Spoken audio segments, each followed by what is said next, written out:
Well, anyway, I hope you enjoy it. I'm giving you a lot of information here, and I want to.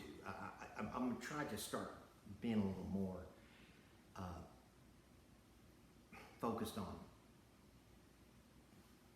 when I post these that this is what I'm doing and what I'm, the segments. So you can parse through it. You can just, go where you want to. But I'm just trying to, give you some of my approaches. Things I've learned. Again, I'm doing this project. With this the project from hell. Literally, I'm reupholstering some dining room chairs in leather. And I'm using a sewing machine. And it's just, most things are technique. Technique. I mean, you got to have the right tool, but you also have to have the technique. It's not just a matter of, I'll do this. You have to understand how it works. And a lot of these projects are about patterns, consistency. So especially with woodworking. So a sewing machine is no different than a table saw. Because when you get to that part in your project, once you understand the supply chain and how each step fits together, then it's doing that. And what you're wanting is consistency. So like with woodworking, you lay out your piece and you're trying to get the grain to match, right? But you'll have X number of pieces that are identical. And so you want to do each one of those in one run. So you set your equipment up, you set up a jig normally, and a jig is just a device to provide you some stability and an alignment with what you're cutting. And so you do all of those runs at the same time. And that way you're consistent. Well, same thing with sewing. I had to figure that out, because this has got a decorative stitch, plus it's got these holes, because you're going to have this leather wrapping that goes through it. And then you've got to make everything, right? So what's this sequence of steps there? And how do you get that decorative stitch consistent? Well, because if you run it through, and again, I'm just using a regular sewing machine. I'm not using a sewing machine that's like industrial whatever, and it's made to sew leather. So I had to get the right needle. I had to get the right presser foot, which is the thing that kind of guides it through. And I had to get the right pace as I'm doing this, because if you go too slow, then the stitches bunch up. If you go too fast, they get too. So you don't have that decorative interval. Again, technique. So seamstress, people that do that, hats off to them. I tell you, it take literally. I've been on this 7 months, which is just. And I'm not talking about 8 to 5, 7 months. I mean, but I've worked on it literally every day, because again, you can't do something like this and hope it comes out okay. No, you have to know exactly what's happening and exactly what's coming out the other end. So that means running tests, and then analyzing the results and making adjustments. So I would try something. Oh, okay, maybe only a part of that fits into that picture. Well, I have to take a step back and think about it. And put it in the context of the whole. Readjust my plan. Do it again. Okay, I'll learn something new here. So it's been that iterative process. SpaceX, again, Elon Musk, man, you have to pay attention to what that guy is doing. I mean, he's got it. He's got it figured out. The process. You know, I mean, he just doesn't. He basically goes in and solves the problem. You know, he understands the whole, but he's got people that do all that other stuff. You know, I mean, all the day-to-day stuff. But he comes in and okay, well, what's the problem? And he zeroes in on that and solves that problem to make that improvement and to keep things moving along. That's why he's got his hands in so many pies. And I'm pretty excited about what's going on with this Department of Government Efficiency. You know? That's revolutionary. Government X. I know it's got a lot of people freaked out, but hey man, taxpayers' dollars, you know, come on. You know? There's a bureaucracy that's been built up. You know, everything has a life cycle. That's another thing. Everything has a life cycle. And something that starts off really good, you know, like this USA thing. Well, that was 1963. Man, that's like, do the math. I was 63, and I was 62, maybe 62. Well, I was 6, I was 8 years old. And now I'd be, you know, do the math. Well, what ends up happening is, it's like a charity. So take a charity. You give $1, and there's going to be an overhead. And 98 cents of the dollar goes to the purpose. Well, over time, that gets inverted. Only 2 cents goes to the purpose. People game the system. It's human nature. More overhead. Middlemen. You got to take people out to dinner or for fundraisers or whatever. It always happens. It's just human nature. So what's in 1933? 1933, think about it, 1933. God, we're coming up almost 100 years. We were in this Great Depression, and Franklin Delano Roosevelt elected to office and brought in non-government people, leaders of the industry to come in and with new ideas to get us out of that depression. You know, the WPA, I mean, all this stuff was thrown out there, and it was a miracle. I mean, you know, the war, well, obviously, you know, kickstarted all the economy and stuff like that, but I mean, it was a miracle. I mean, it pulled people out of the depression. I mean, it's just, and it had the safety net. But over the 80 years or 90 years, I mean, these things have just become these big, bureaucratic, bloated, behemoth things that nobody has a clue what's going on. You know, it's just, that's what happens. It's just life cycle, human nature. So taking a look at that stuff and scrapping it and starting over is not bad. I mean, no, we're kind of getting into the governmental stuff, but go back and read the Federalist Papers. Those guys, you know, they were geniuses.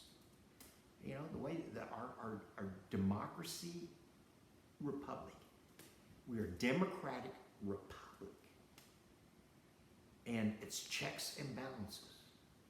It has nothing about bureaucracy, regulatory agencies setting policy and laws and all that other stuff. That was Congress and the executive.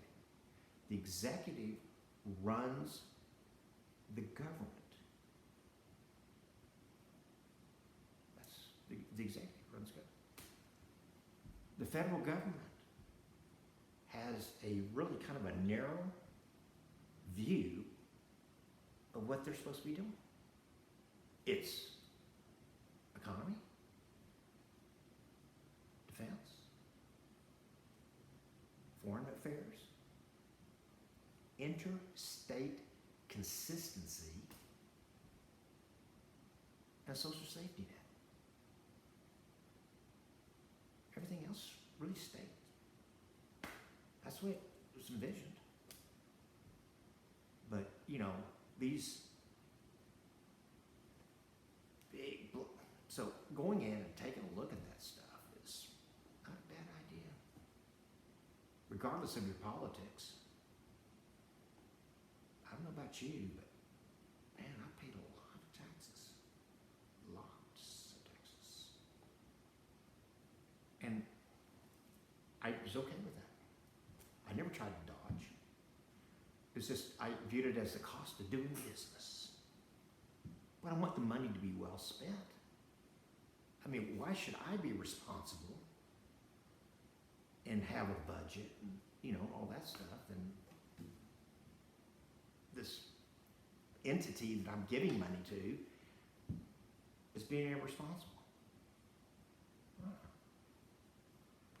don't like that. I don't like that at all. So, I guess what I'm saying is I am and will always be a constitutional conservative. A constitutionalist, which is a constitution, law of the land. If you want to change the way we do things, amend the Constitution, there's a process for that. Anything else is revolution. You know, so strict adherence to the Constitution. And then I'm a conservative because I want government to focus on their mission, not try to solve all the problems. Because of what I just described, that whole cycle of bloat that just gets built into, that's just human nature. It's just human nature. It's like your kids, when you're raising your kids. Did you did you have like a big, 5-gallon jar of candy sitting out on the counter? Nope. Why? Well, because you're gonna go eat it. Sugar, got that sugar high. You're just, you used some common sense. It's no different. Yeah. At the end of the day, you gotta take care of yourself, folks. Nobody else is going to, But you don't want people to do things that are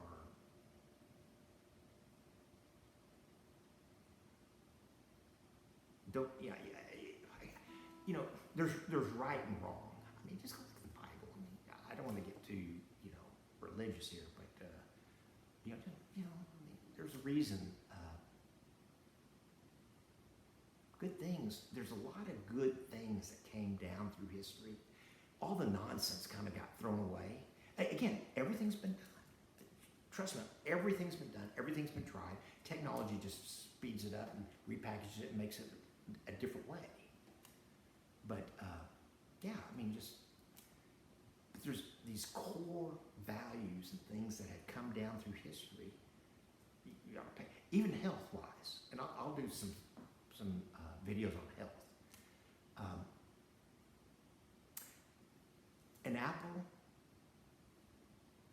An apple before bed keeps the doctor from earning his bread.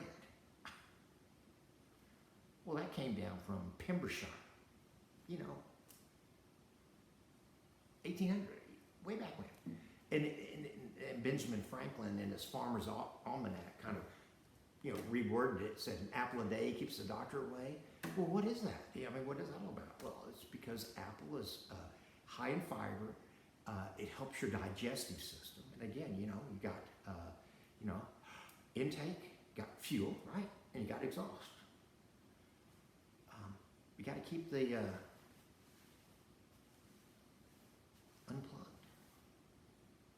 So, the concept of eating an apple before you go to bed helps your digestive system. And plus you're getting the nutrients and stuff like that from the apple. But, that's just a health tip from, 200, 300 years ago. Nothing wrong with that. Pay attention to some of that stuff. Okay, I'm back. I couldn't remember the chord, the riff, for this great Neil Young song.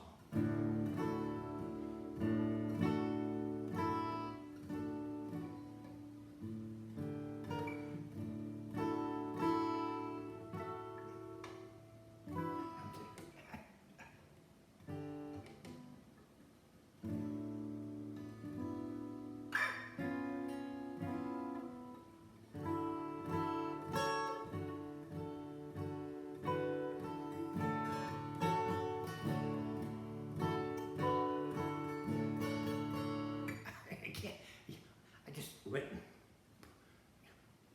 learned it, relearned it. Oh yeah, there he is.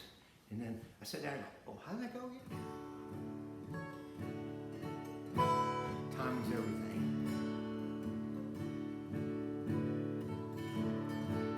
Speaking of timing, so again, I'm telling you all these little stories. So this time frame, no driver's license, senior year, back at home. And home is 15th and Elwood. So, by the way, 11th Street, I mentioned that Route 66. Yeah, it comes down from Chicago. Basically, it's going kind of southwest, through Joplin. And then when it hits Tulsa, it actually goes east to west, straight through town, Arkansas River, and then continues its trajectory down to Oklahoma City on a southwesterly direction. So that 11th Street actually came in on the east side of Tulsa and then went due west through downtown and then hit the Arkansas River, across the bridge, and down. So it wasn't north-south. So that kind of explains why that Crosstown Expressway, when I said it was north of the 11th Street, that's where that came from. So again, 11th Street, 15th Street, 21st Street, you get the picture. So back home, 15th in Denver, and my high school was Tulsa Central, downtown. And 72 was the last year that they had students there. It was the original high school in Tulsa, but it was downtown, which was some fascinating dynamics, because, everybody went out for lunch. Everybody just went out downtown, right? The restaurants. The big thing in Tulsa was these, what are called conies, little hot dogs, buns, chili sauce, chili and onions, cheese.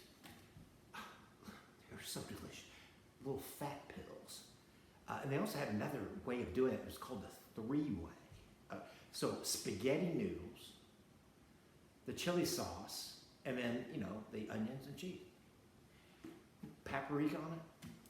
Well, this is what we ate for lunch. It's really good, actually. I mean, it's just, still was good. I call them little fat pills because once you start eating them, you can't stop. You just devour them. So, going to school down. In fact, my first day of school, literally, I'm like freshman, first day of school. Mom drops me off, and there was a 4-lane street called Cincinnati, going north to south, and across the street was one of those motor banks where you drive in, they've got the little booths, that kind of thing, and then across the street was the high school, and there was a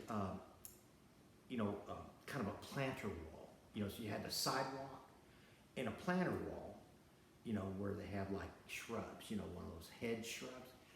And that was kind of the smoke hole where people would sit there and smoke cigarettes, before school, right? And so since that, my mom lets me out. And as I get out, there's a group of like 20 black guys coming across the street diagonally over to the smoke hole. And I'm standing right there, and a big riot breaks out.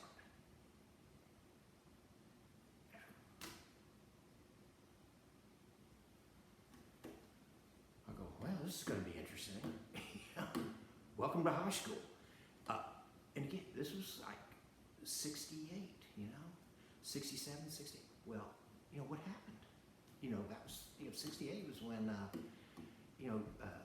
Robert Kennedy was assassinated, Martin Luther King was assassinated.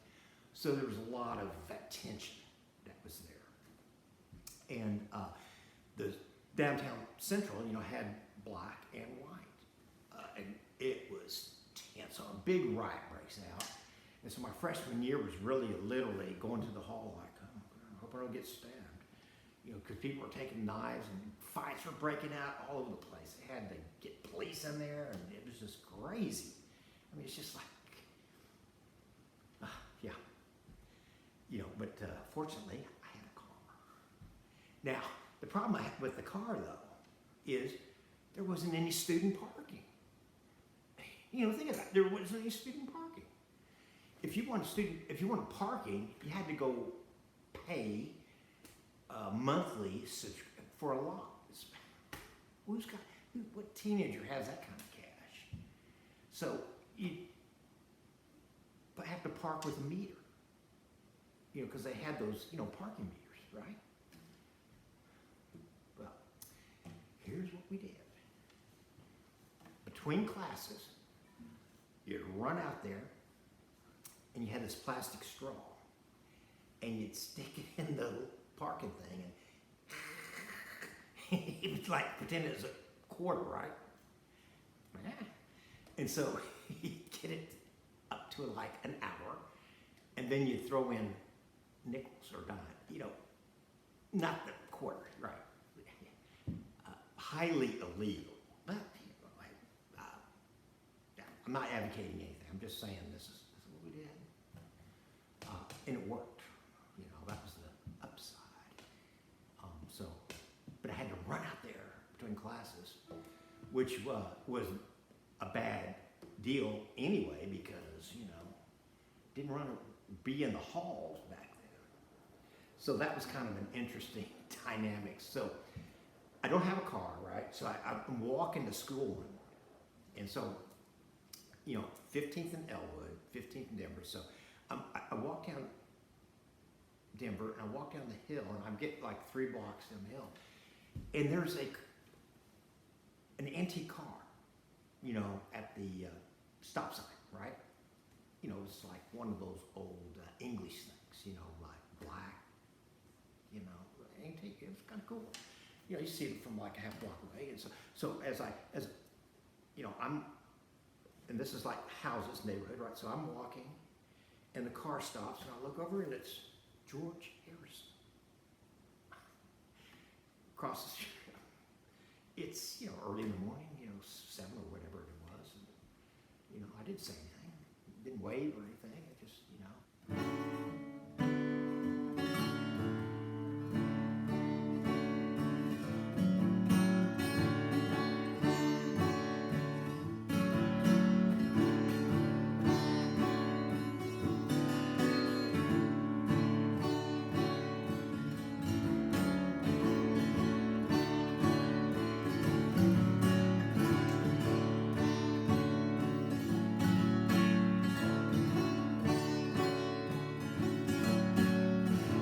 I think that's it. I like that. Okay, let's start over again.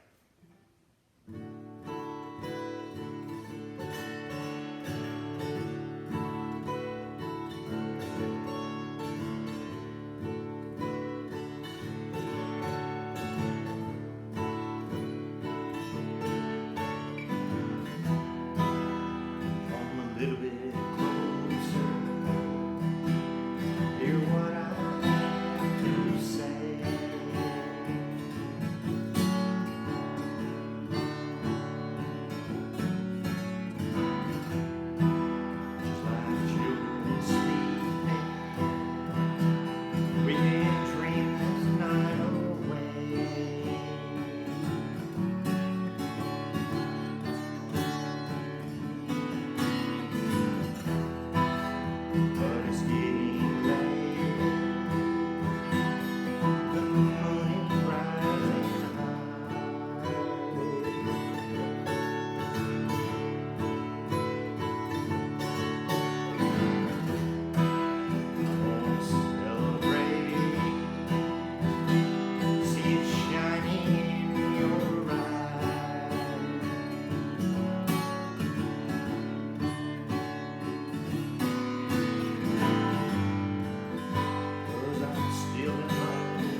almost made it through without making a mistake. I guess I missed that transition there. Anyway, I tell you, that's such an iconic riff, isn't it?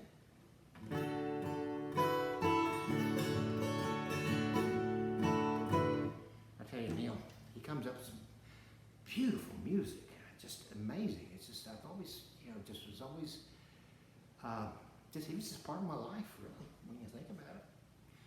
I just remember On the Beach, Zuma. Man, he has some good music.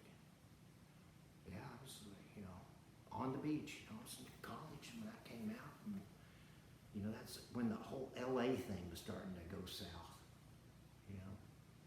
Life cycle. Nothing ever stays the same. Just wait years. Well, anyway, I hope you enjoyed all that. And we'll do it again.